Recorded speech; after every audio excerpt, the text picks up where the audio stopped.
Action movies అంటే ఇష్టమేనా? Kill చూసారా? తెలుగులో కూడా రీమేక్ చేస్తున్నారని వినిపిస్తోంది. ఈ వార్త విన్నారా?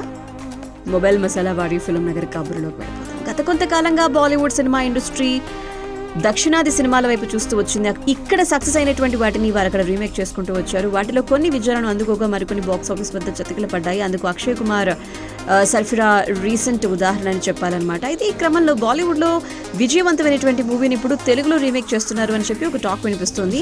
కిల్ ఈ సినిమా రీమేక్ రైట్స్ కోసం ప్రస్తుతం అనేక మంది పోటీ పడుతున్నారని సుధీర్ బాబు లేదా కిరణ్ అబ్బవరం పేర్లు బాగా వినిపిస్తున్నాయి అని చెప్పి, అది నిజమో కాదో తెలియాలి అంటే ఇంకొన్ని రోజులు ఆగాలి అని చెప్పి, తెలుగులో పూర్తి యాక్షన్ మూవీ అంటే వర్కౌట్ కాకపోవచ్చు. అలా తక్కువ సినిమాలు మాత్రమే ఈ జానర్లో ప్రేక్షకుల మనసులో దోచుకోవడం జరిగింది. అలాగని కిల్ లాంటి సినిమాలో కామెడీ పాటలు యాడ్ చేస్తే కిచడి అయిపోతుంది కదా. సో బాలీవుడ్ మూవీలో ఉన్నటువంటి యాక్షన్ ఫ్లేవర్ తగ్గకుండానే ఇక్కడి నేటివిటీకి అనుగుణంగా స్క్రిప్ట్లోని మార్పులు చేయాల్సి వస్తుంది. మరి ప్రస్తుతం ఉన్నటువంటి హీరోలు తమ ఇమేజ్ సర్కిల్ నుంచి బయటకు వస్తేనే ఇలాంటి ప్రయోగాత్మక సినిమాలు చేస్తే వాళ్ళకి అవి సూట్ అవుతాయి. మరి అది ఎంతవరకు సాధ్యమవుతుందో తెలియాలి అని చెప్పి ఒక్కటే గుసగుసలు వినిపిస్తున్నాయి.